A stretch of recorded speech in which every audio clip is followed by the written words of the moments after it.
Welcome to Objections, brought to you by Willis Spangler Starling. I'm Michael Morris with Stan Willis, as always, on the wheels of steel. Buddy, how are you? Not as good as last time, but That's what I like, because you're tempering expectations. Yeah, because if I'm too awesome, But you literally said you could not be any better, which is if you've reached the pinnacle. Do you not understand sarcasm? I do not. Okay. I just don't want people to see you like Willie Mays when he's with the Mets limping around on every other show because you did your San Francisco say hey stuff back here, and now they're like, what's wrong with Stan? It's like he's a dying gazelle. So as long as you're kind of mediocre, I've never been compared to a gazelle. Mark it down. We actually need a T-shirt that has just a wounded gazelle and that with a law bag. Yeah, a wounded hippo. Yeah. Speaking of wounds and head trauma, I was watching a documentary about Billy Martin, and I forgot. I hate the Yankees. Everybody hates. I hope people in New York are watching this. The Yankees suck, and I hate them. And go anyway. The Orioles won the World Series in 1983. That's all I want to say. Yeah, you're talking about the Billy Martin. So Billy Martin. So I'm watching this documentary about the guy, and he was known. Let's say he'd like to have a few pops.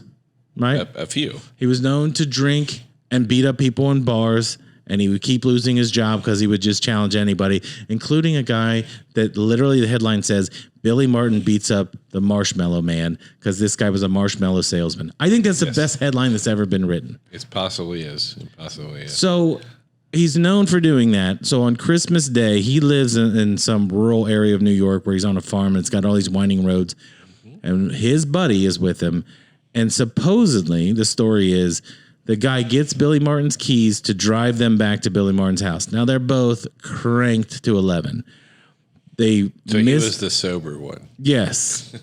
So the guy who's got all of his faculties is supposedly driving Billy Martin's truck. In our world, that'd have to be Nate. Yeah. Oh, Nate is straight as an arrow. Meanwhile, he's probably mainlining drugs while he's recording this. So they missed the turn, go into this like little ravine there, and neither one are wearing a seatbelt. And Billy Martin breaks his neck, hitting his head on the windshield. The other guy's hurt too, like breaks his hip and all that stuff. Car is totaled. Totally, yes. When he tells the cops, the guy who survives, not Billy because he was dead, his friend says, "I'll take the heat for it. I was driving." Thinking that Billy's going to recover because Billy Martin's going to manage the Yankees in either 90 or 91. He's going to come back. Mm-hmm. So he wants to keep him out of the headlines. Right. There's a whole court case about this because the guy says, no, I wasn't driving. Oops. Right? Right. So it made me think of all these people, personal injury issues. How many people are lying when they're doing this anyway? Because I'm going to give you a best example ever. Do you remember the Brady Bunch when the guy said that Mr. Brady hit him with the car, or Mrs. Brady hit him with the car, and he's wearing a neck brace the whole time? And then Greg gets the great idea to throw the briefcase on the ground. He turns his head. Case dismissed. How many times does that happen a week? Never. Which part? Is it because people don't carry briefcases? I think it might be that, and it might be that the whole neck brace thing just, nobody walks around with a neck brace on, really. Yeah. When's the last time you saw somebody walk around a neck brace? I mean, let's be honest. When Greg Brady tricked the guy with it, that's what I'm saying. Okay, so that was like 1964. I saw Jay Burson wearing that big halo thing. Oh, right. That was for a different reason. He actually had a broken neck. Oh, I thought it was because he was closer to God. It could be that too. It was called a halo. Like when I was a little kid, I was like, well, my neck hurts. I want one of those too. You were a weird little kid. Hey, I had a black and white TV in my room. I was a weird kid. But how often are I don't mean the people that how come often are people lying? Yeah. Like it's got to be a good percentage. I think if people are going to lie, they're going to lie at the scene. Most of the time, people are smart enough to know that lying later on is a bad idea. I think that memories and perceptions, though, are they're very different. I mean, if you think about things that happened a while back, and you start thinking through how it happened and going through the order of events, almost always you'll find yourself second guessing yourself and going, is that how it happened? Did this happen first? Did that happen first? And the farther you get away from an incident, the more likely that is to happen. And, by the time that you're getting around to trying an accident case or doing depositions or something like that, usually you're at least a year, if not maybe 2 or 3 years post-accident. And all the people you're talking to, they're trying to remember, and it's always going to be a little bit different. So I think it's more perceptions and time than just outright lying. But doesn't your story also change a little bit because you're starting to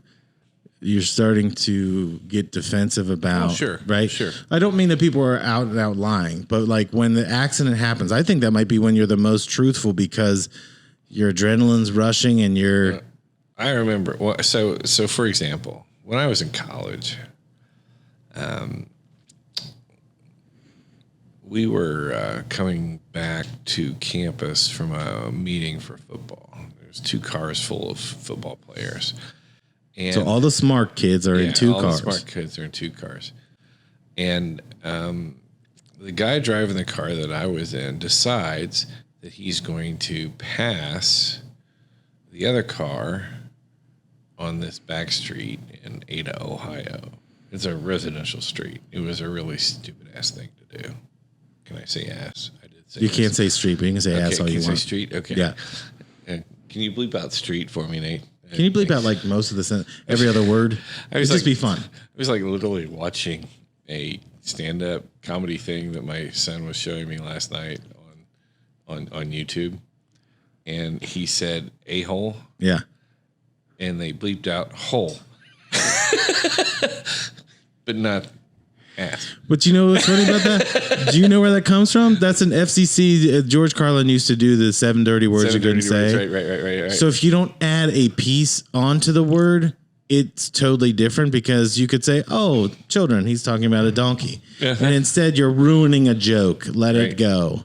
Right. I don't understand why there's censorship of any of those words because my daughter grew up on Andrew Dice Clay and she's fine. Probably not. No, I mean she's in jail, but she has a great vocabulary. She's a good smoker, and you tell me that the most she loves those stupid jackets that he used to wear. First of all, I love that he would not smoke a cigarette like this. He would do this. And I don't know why more people don't do that in social settings. I just think you'd look more, if you're a lady, you look more demure, like, oh, she's so classy. And she has those rivets all over her jacket. Right. So anyway. Where were we? Oh yeah. Injuries, yes. So anyway, he decides to pass this guy, and just as he decides to pass this guy turns left to go down a street that was right there, not realizing. And so there's an accident, right? So they end up, because of insurance and everything. So, at first everybody's laughing about it, thinking this is stupid. And we're like, so-and-so, you're an idiot. I can't believe you did this. And then insurance companies get involved and lawyers get involved. And all of a sudden, he was well within his rights to pass this guy on the street as long as he wasn't speeding. And of course he wasn't speeding. And his failure to signal was actually what caused the accident. And we're all like, no, it was you being a dummy that caused the accident. He was just turning. And the fact that he didn't signal, seriously, you shouldn't have been waiting. But anyway, that's the way it all went, and the insurance companies got involved, and I think they mediated it out and settled it and everything. But that's kind of the way things go, right? All of a sudden, it wasn't me being stupid that caused the accident; it was you not signaling when you turned left. So, there's nobody lying in that situation, right? They're just changing their perspective. Well, you're providing different perspectives. Like, what I did was stupid, but it was your fault. But I think those are types of things that can be settled easily. I think you're going to have more hurt feelings about, dude, why would you rat me out kind of thing. I'm talking about when they're I feel like for example, the accidents I've been in, and there have been 6 of them, it's always been the other person. So even when they're wrong, it's that guy jumped out in front of me, or I hit them from behind doing this. And there's always something else that's going on. When you're the actual person that's the victim of getting hit by these people, first of all, better hope your head's clear. Like one time I was just knocked, didn't even realize, walked all the way back to work because I didn't know how to get home type thing. Right. You're taking my statement. I have no idea what's going on. Right. But I think people forget that it's like as time moves on, you're trying to reconstruct something that happened in a split second. And you're trying to remember that, like you said, it could be 2 or 3 years before this thing is heard. It's not that you're lying on purpose. It's that it's going to be hard to really come up with the details of what you were actually doing. So no one, by the way, in an accident has ever reached for their cell phone, text, or been on the phone, or been eating. No, that not one person. Very, very seldom ever. In my limited law knowledge, which is walking into your office 3 or 4 times, I can tell you that's true. Been 3 or 4 times. This is the 4th time. Wow.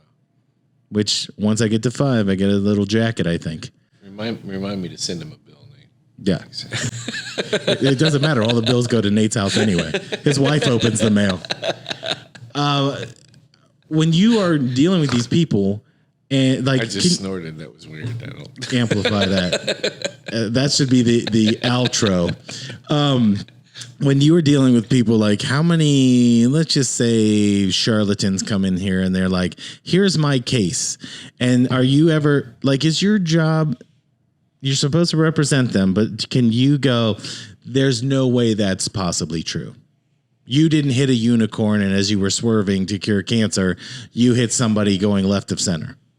No, we obviously try to triage cases and take a look at things.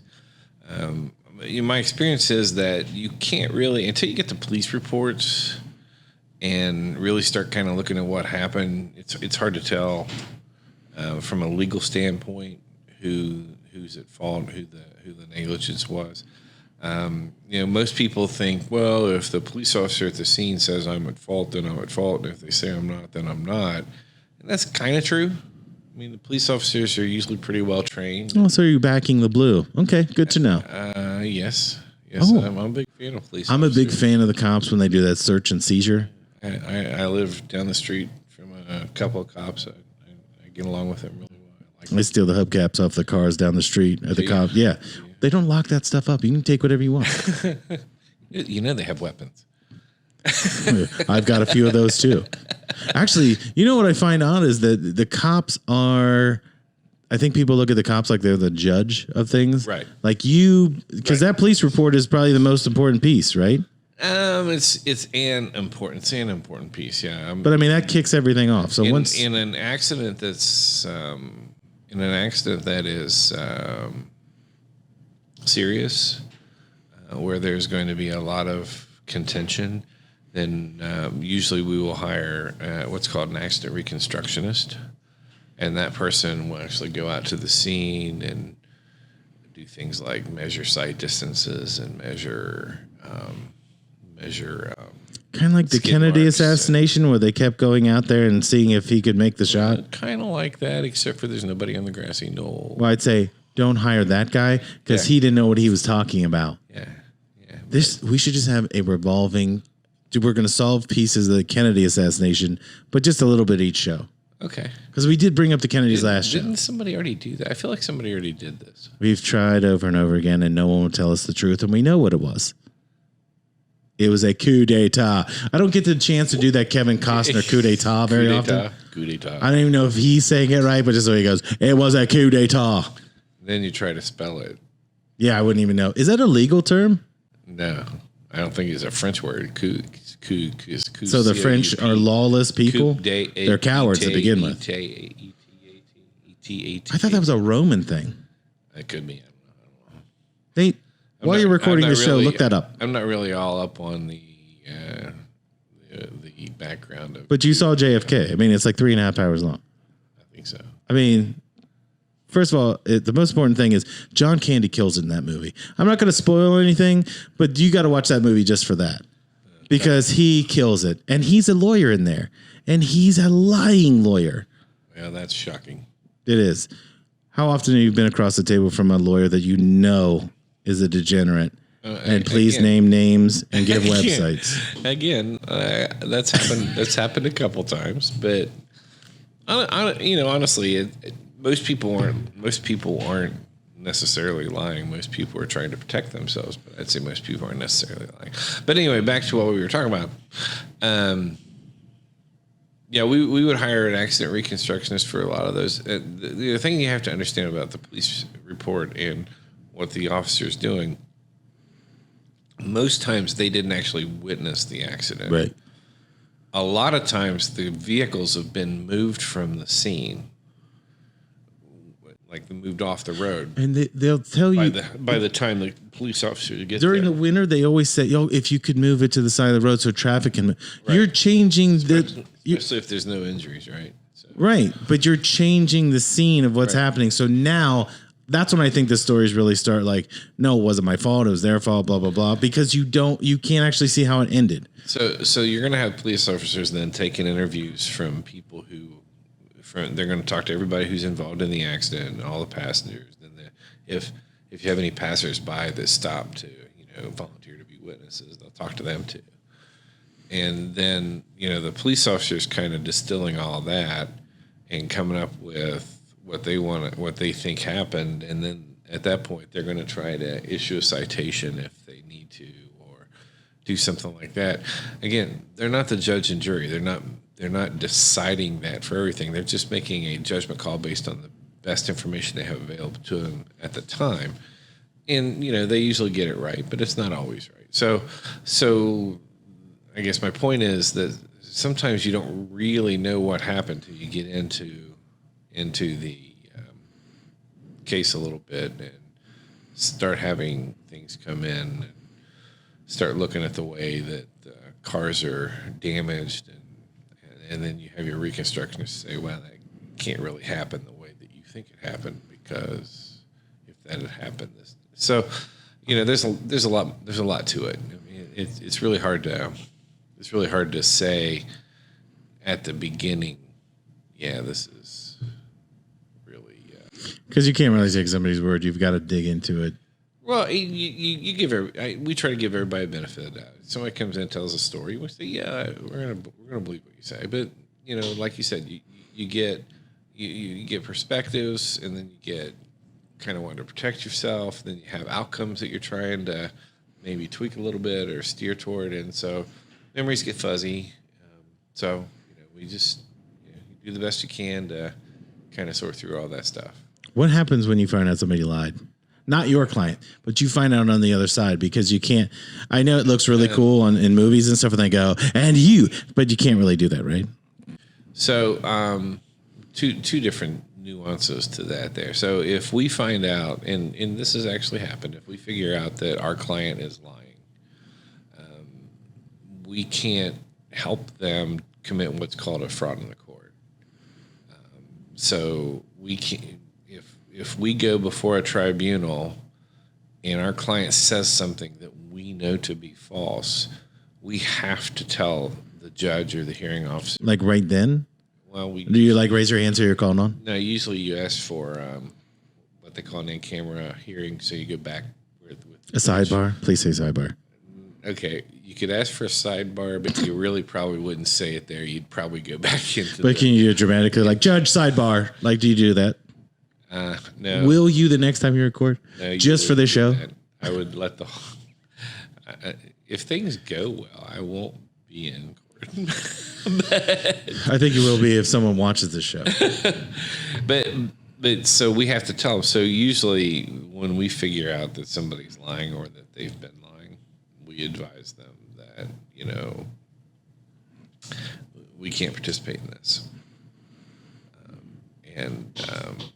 We're going to have to tell the judge. And then they'll be like, well, what should I do? And you're like, well, the first thing you should do is fire us. And so they do. And so. Oh, you tell the client to fire. Right. So that's usually the way that attorneys handle it, to be ethical about the thing. Because now, and it's a difference if they have lied in the pass to the court and we find out about it, see, now they've got a problem because now you've got potential criminal implications to all that for the client, and we can't go disclose it. So they have to terminate us. If otherwise, we have to disclose it to the court. I just always wonder how that worked. Like when you're representing somebody, you're doing it to the best of your ability, but they always make it look like. Take the OJ case.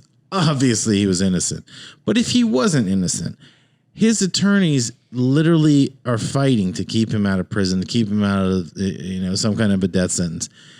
If he had said anything, like there was always a rumor that he had admitted to it, and then they didn't admit it to him, and so they didn't want to know. Right? It's better to not know. Well, he didn't.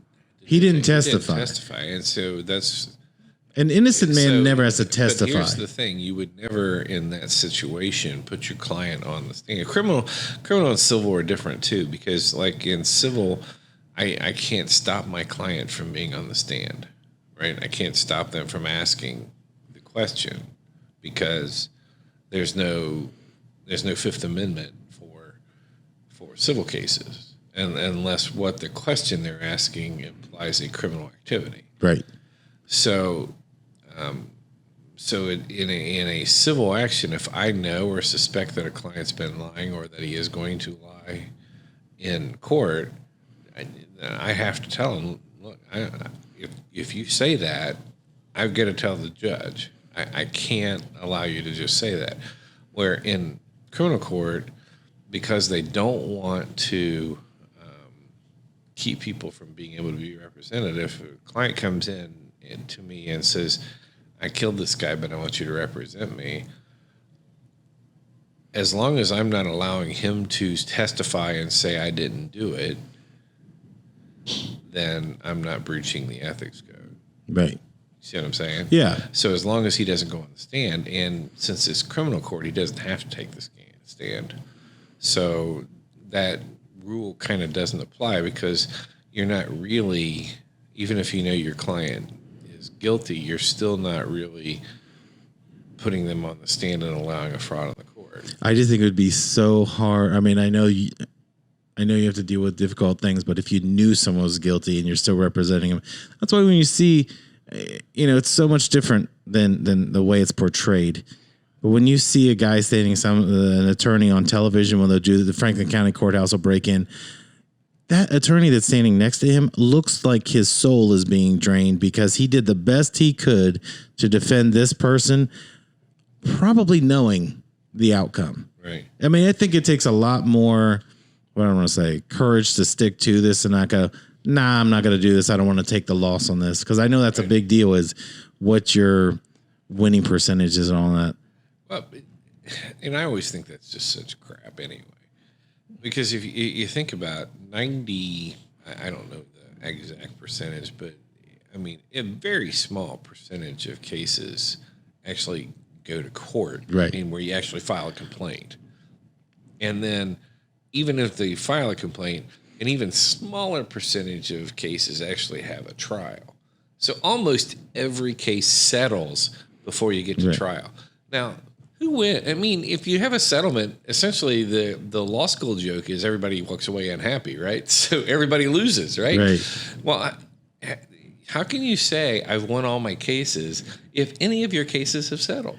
Well, the funniest part is I know lawyers that have said, I have a 96 or 97% win percentage. So what I wanted to do was find me the guy that lost that many. I only win 3%. It's like you're going up against the same guy over and over, and you're just kicking his ass in. Well, and I don't know. I mean, I'd have to know what they mean by that. What do you mean by So they're that? saying when there's a trial, they win 96% of the time.